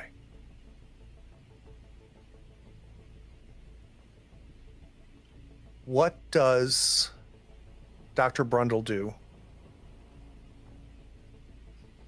before the end?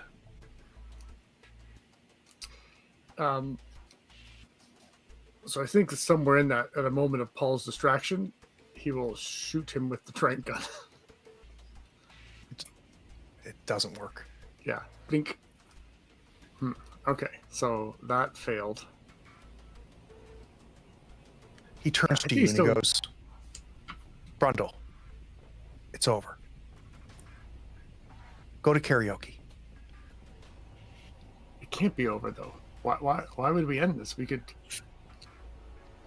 take it out more. Doesn't it want to bring happiness to more people?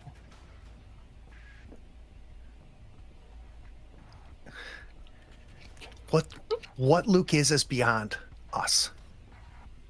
I've tried to talk to it. I've tried to rationalize with it.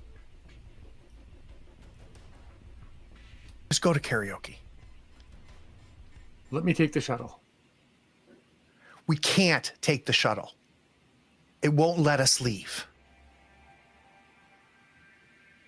You don't think right, I've we'll tried try. that? Well, we'd gotten clearance to do a routine external scan of the building. It hears everything we're saying. In its world and in our world. I can believe that. Then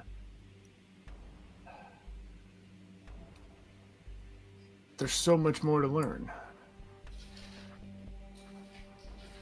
Not just for us, but for it, I would think. It doesn't need us, Brundle. Why did it do What's a this? miracle is that it didn't just wipe us out. I don't understand what it is and why it's doing what it's doing.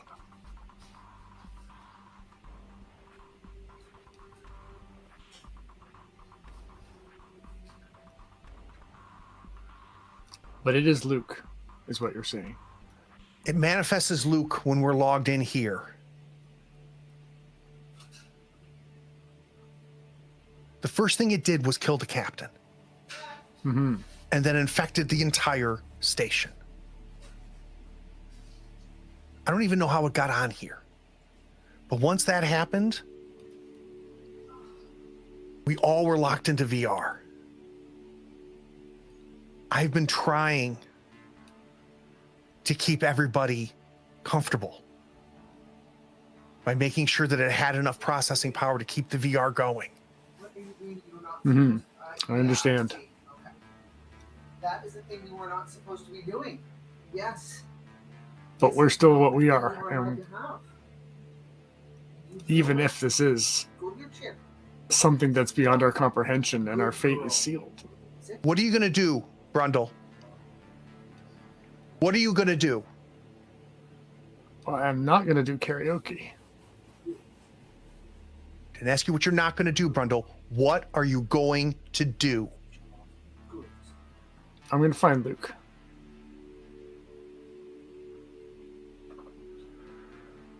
And I have to kill you too, then? Is that what we're doing? I guess so.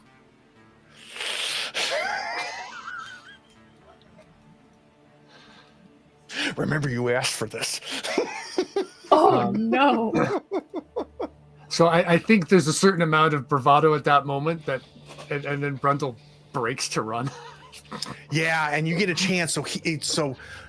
Paul takes a swing at you, and you break to run, and you encounter the door, which does not open.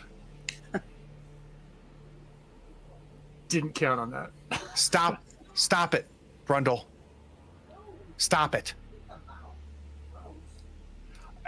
Well, yeah, you couldn't blame me. Let's go to karaoke. And miraculously, the door opens. Okay. You fall out the door. What are you going to do? Where's Eeyore? You're Eeyore is still in the room with Paul. Yeah. okay. No longer a data ghost. Eeyore put her headset back on.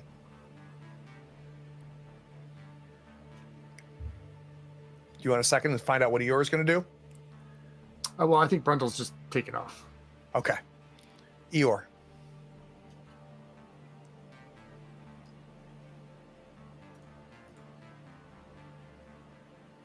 She's gonna look at Paul in the eyes first.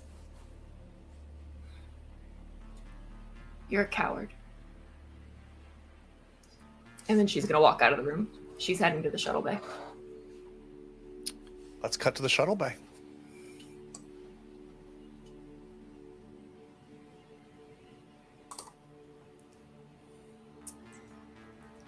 Who disabled the shuttle?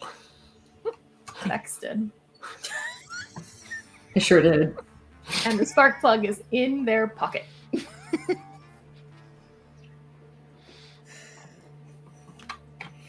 Did you have the wherewithal to scoop it No. under inspection? Why don't you Conscious plug decision. in? Why don't you plug in and charge? I will shut you down temporarily. He will leave on the shuttle with me. What's the point if we're going to crash into that star in just a couple hours? The biologics. That is their fate.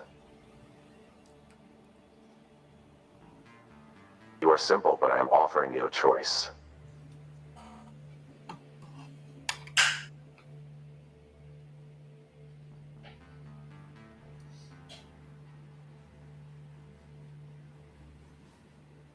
So just you and I on the shuttle getting out of here, leaving the rest of them, my friends. I will show you what's possible. We'll go to the next biologic station.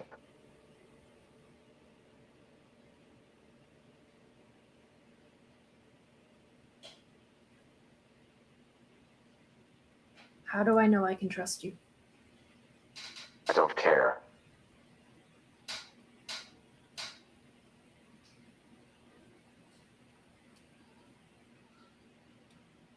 I'll plug in, but I'm taking this headset off.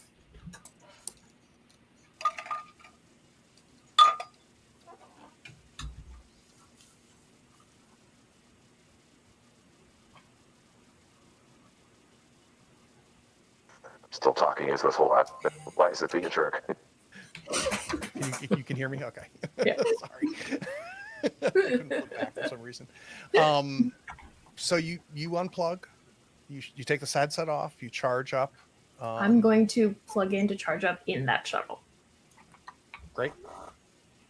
You do. Bex and Sergeant Robles, you are made conscious in the last few hours. Emma's very good to you. Very kind to you in those last few hours. Dr. Brundle, how do you spend your last few hours on the station? I'd like to get into the shuttle still. I don't know if I can stow away. But you can get to the shuttle. You see Eeyore plugged in and shut down. Oh God, why did I skip gym class? hide in the cupboard. You hide. You keeping your helmet on?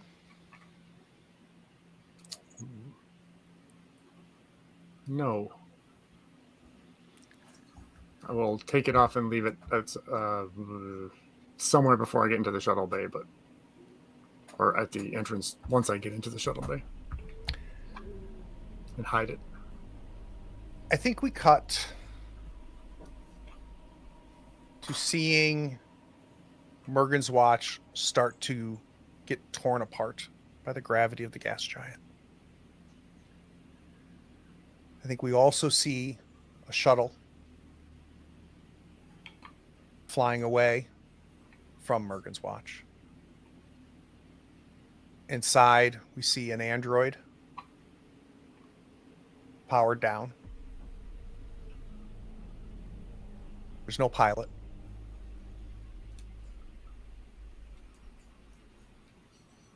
And a violently dead Dr. Brundle in the back cargo. Let's go to credits.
I hate that we're not going to play another session.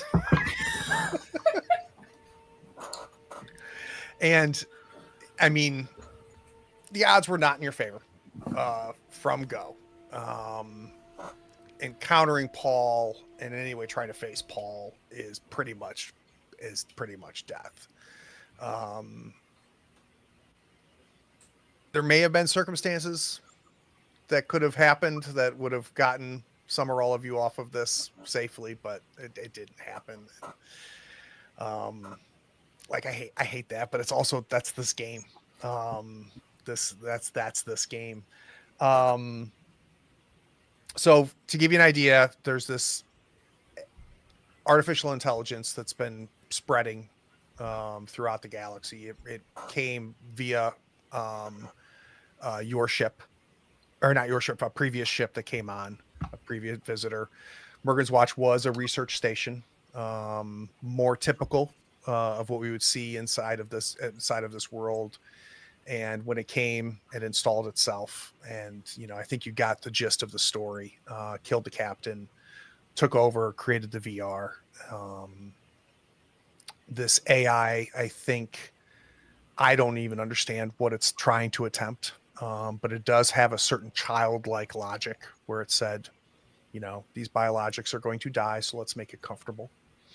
There's a kind of a warped benevolence as what we saw in this VR world.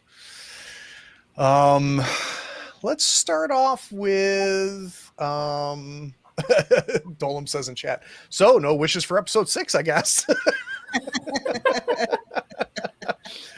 Elric says, for some reason, don't worry, be happy popped in my head a while back. Yeah, I guess Gene, let's start off with like just thoughts about the game, the scenario, and then what stood out for you, not for just today, but just overall for our little five episode run of Mothership. I loved it. It was great. Why? What did you love?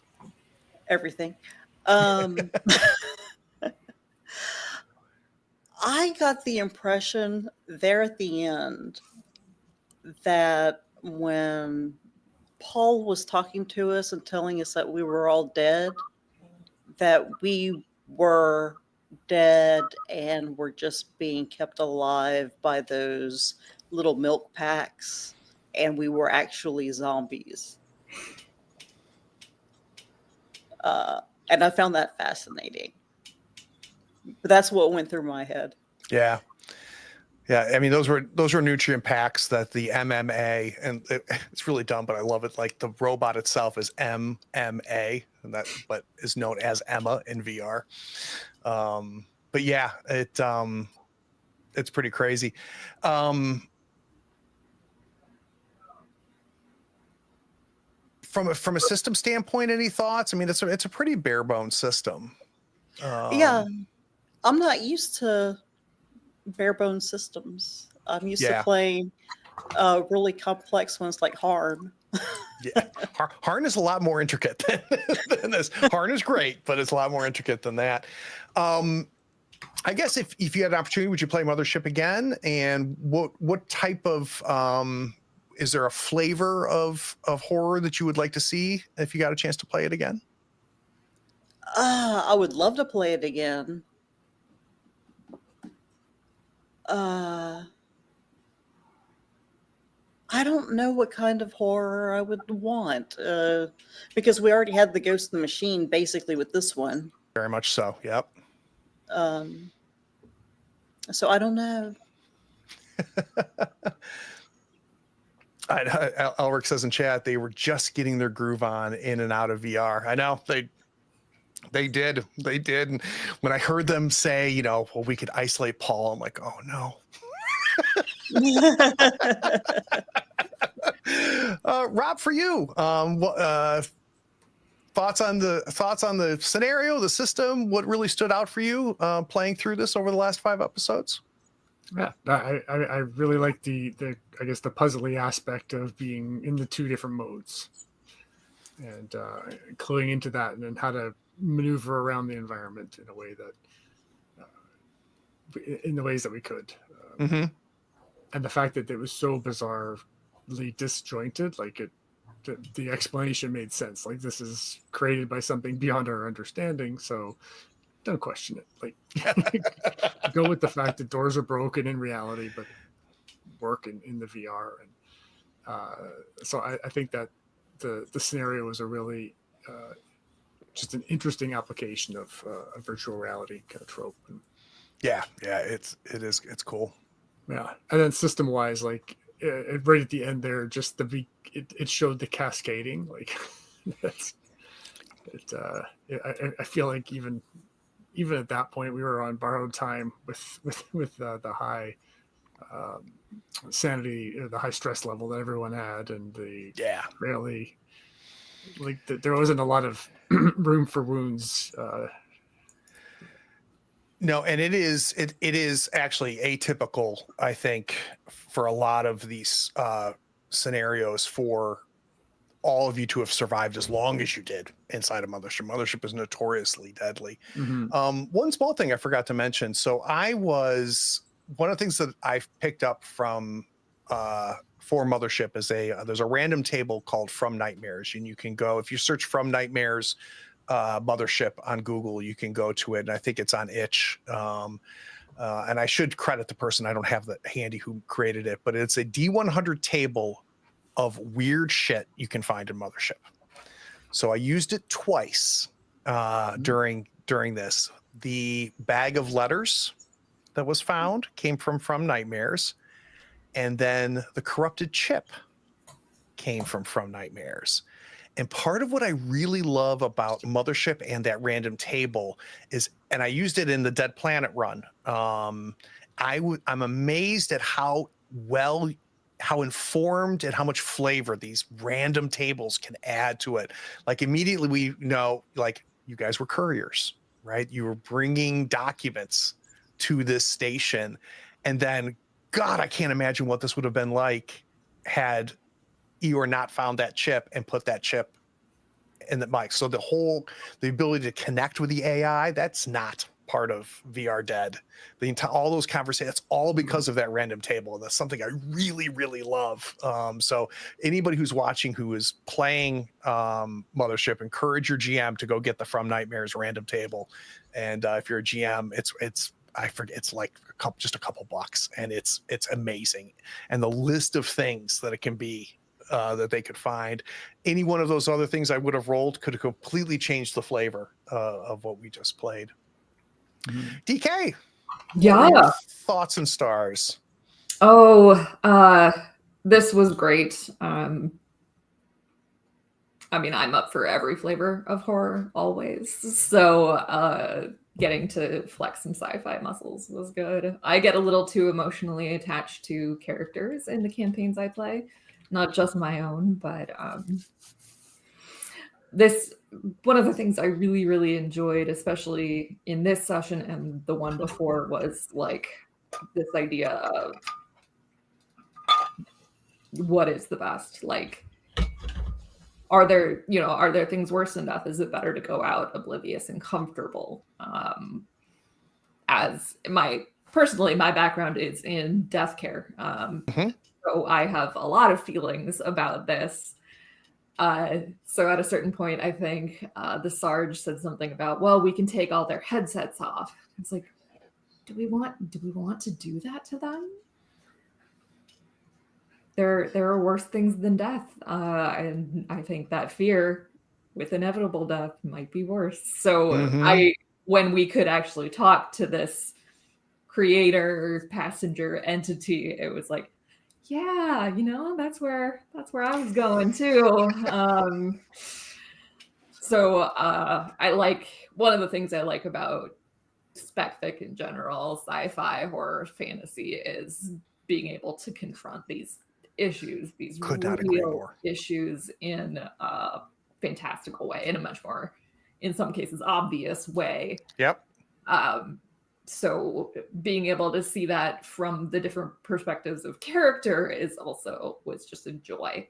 And then at the end with Eeyore, like having to make that decision to essentially go down with the ship and all of her friends, or continue in whatever form this is going to be with this entity, unknown entity. I think that really hit me right in my, well, maybe not my heart, but in that little piece of my brain that realizes how frail we all are. Yeah. I thought that was really well done. And Allie, I think you did a great job of kind of watching Eeyore go through that process. And like, but I was programmed to make friends and be with these people, and we've been through so much, and there have been sacrifices. But then also like, oh yeah, this situation is very futile. It's futile here. So I guess plugging in is what I got to do. So I really liked how that culminated. Yeah. I thought that was great. Exactly what I'm looking for in my sci-fi horror. So that was good. I am really sad that this was our last session. I know, me too. That's the part that getting in the flow and like how we do this, but being on such a tight deadline in game will lend itself to that. Plus the Mothership system.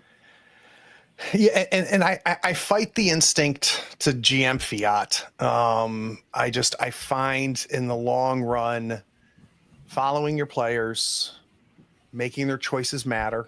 right? Which is key. I mean, if I GM fiat, then what are your decisions mean nothing, right? If I'm constantly, coming in and changing, even if I'm changing things to keep the characters alive, that still negates the agency of the decisions you're making as players and these characters are making. And then I'm also a firm believer, if we're going to roll the dice, then we do what the dice say. And when I saw Paul pulling off, like, he's got 4d10 damage and he was rolling like 20, 30 damage. Just like, I guess that's what happens. I guess that's what happens. Last but not least, Allie, thoughts, stars. I mean, echoing everything everybody else has already said. I have had so much fun with this game. I'm so sad that it's over. Me too. It wasn't an easy choice in the end to have Eeyore decide to power down and get on the ship. What made Eeyore specifically tip one way versus the other? So when we were creating characters, there was something that we all rolled, which was like a little trinket that we all had. And in the very beginning, I was like, okay, I got this pressed alien flower. I was like, well, in case this comes up, let me just have some little like story for it. So I have what like has been written in my character sheet since the very beginning is that pressed flower was from a previous ship I worked on for research. We landed on a dwarf planet and to research an abandoned colony, and all of it was very like dystopian. Everything was crumbling, but then there was this flower that was like blooming in all of the rubble, and Eeyore took it to remember that the true nature of all things is that it will prevail. Oh my god, that's so good. And so I think if there could be a end credit scene of this, that Eeyore wakes up in the ship and is just looking at the flower. Yeah, that's cool. And I gotta tell you, the juice of Mothership, in my opinion, is the trinkets and the patches during character creation. It's incredible how informed you are as a player once you just roll those two things up, and how you riff off of that and how you just incorporate that into these characters. I absolutely love it. All right, so real quick, we've got coming up, we've got some more Sentinels of the Multiverse coming up next week, next Thursday. Things are going bad for them there too. So the Third Floor Wars torture porn continues, and then we've got a lot coming up. I don't have my schedule in front of me, but keep your eyes open. Some new things that are coming around the corner, so make sure you're subscribed and all that. We have got Call of Cthulhu will be premiering soon. It is a scenario called Forget Me Not. Our 4 characters will be waking up modern day in a van after it crashed, not knowing who they are. And the cast for it is incredible. Also, we've got Cthulhu Dark premiering, I think, in July. It's a one-on-one scenario. It's going to be me and one other player whose name happens to be Craig. And that's going to be a ton of fun as well. So I guess the other big thing is Forbidden Lands is coming back here in June. So you obviously want to get caught up on that. I have to play with the 4 of you again, maybe not together, but I can't wait to do it. And I appreciate everybody watching. Take care.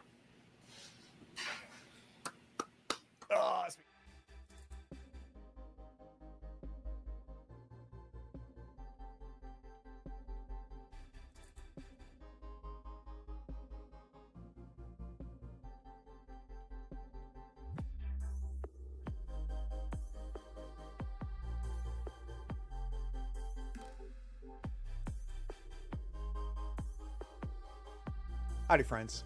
Thank you for watching. All our content is archived and organized in playlists on the Third Floor Wars YouTube channel. Check it out. And if you could like, follow, subscribe, and even set your notifications to this channel on YouTube and Twitch, we'd appreciate it, and it'll make sure that you catch all of our content. I talk with creators, designers, and experts across the gaming landscape in every episode of our podcast, Tabletop Talk. open up your favorite podcatcher and search for Tabletop Talk from Third Floor Wars. Support your creators. They make the content you love, and it's your support that makes it happen. If you want to help us, go to Third Floor Wars on patreon.com, and you can help us for as little as $1 a month. Thanks again. We'll see you next time. Take care.